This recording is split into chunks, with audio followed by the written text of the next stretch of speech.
Salam sejahtera Bapak Ibu serta saudara-saudari semua. Untuk memulai renungan tentang firman Tuhan ini, mari kita bersatu di dalam doa. Tuhan Allah Bapa di sorga yang melampaui segala akal, hati, dan pikiran kami umat manusia, berfirmanlah kepada kami sebab kami bersedia untuk mendengar, dan oleh pertolongan Roh Kudus mampukan kami agar dapat melaksanakan hidup ini sesuai dengan kebenaran firman-Mu itu. Hanya dalam nama Tuhan Yesus kami memohon kepadamu. Amin. Sebagai nas renungan firman Tuhan pada hari ini diambil dari Wahyu 12 ayat 14 yang berbunyi, kepada perempuan itu diberikan kedua sayap dari burung nasar yang besar, supaya ia terbang ke tempatnya di padang gurun, di mana ia dipelihara jauh dari tempat ular itu selama 1 masa dan 2 masa dan setengah masa. Sebagai tema yang diangkat dari nas renungan kita adalah umat dipelihara Tuhan di tengah penderitaan.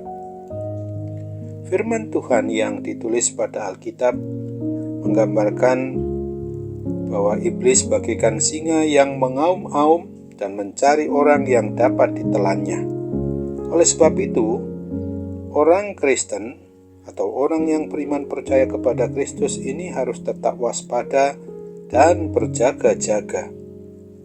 Akan tetapi kita tidak perlu gentar terhadap iblis karena ia adalah singa yang terikat rantai. Ia tidak akan bisa menyakiti orang percaya tanpa seizin dari Tuhan Yesus. Kebenaran firman Tuhan ini terungkap jelas dalam Wahyu 12, di mana Wahyu 12 menceritakan bagaimana naga memburu perempuan yang melahirkan seorang anak. Dalam konteks ini, naga adalah simbol si jahat iblis dan pengikut-pengikutnya. Perempuan itu adalah simbol tentang gereja, yaitu orang yang beriman yang percaya kepada Kristus. Sang anak adalah Yesus Kristus sendiri. Pada akhirnya, Kristus mengalahkan si jahat, tetapi iblis tidak langsung dibinasakan oleh Allah. Iblis diizinkan menganiaya gerejanya atau umatnya. Gereja akan menderita dan dianiaya oleh si jahat selama 3,5 tahun atau 42 bulan atau 1260 hari. Angka ini adalah simbol masa antara kedatangan Yesus Kristus yang pertama dengan yang kedua kalinya. Tuhan Yesus tetap memelihara umatnya meskipun mengalami banyak penderitaan di dunia ini. Apa buktinya? Pertama, Tuhan digambarkan terbang menyusul mereka di padang gurun. Sebagaimana Allah memelihara umat Israel di padang gurun, maka Dia juga memelihara gerejanya umatnya hari ini. Kedua, Tuhan melindungi mereka dari serangan si jahat, iblis. Naga itu menyemburkan air untuk menghanyutkan perempuan tersebut. Tetapi Tuhan membuka bumi untuk menelan air sebesar sungai itu. Karena tidak berhasil menghanyutkan perempuan itu, maka naga itu marah dan pergi memerangi keturunannya yang lain. Ini artinya bahwa iblis marah karena gagal menghancurkan gereja atau umatnya pada awal, tetapi ia dan pengikut-pengikutnya tidak akan berhenti. Mereka akan terus mengejar dan menganiaya pengikut-pengikut Kristus di seluruh dunia ini. Hari ini setiap pribadi atau keluarga orang yang mengaku beriman percaya kepada Kristus diizinkan oleh Tuhan Sang Pemilik hidup dan mati kita umatnya ini untuk mengalami penganiayaan yang berdampak pada penderitaan yang berasal dari iblis dan setan-setan dan pengikut-pengikutnya. Akan tetapi, kita tidak perlu takut karena Tuhan yang mengizinkan penderitaan itu terjadi pada diri kita umat manusia, namun Dia juga yang akan tetap memelihara dan melindungi kita. Baiklah kita terus berlindung di bawah sayap kasih Tuhan yang Maha Pelindung itu bagi kita. Oleh sebab itu ingatlah akan firman Tuhan yang ditulis dalam 1 Petrus 3 ayat 14 dan 17 ini.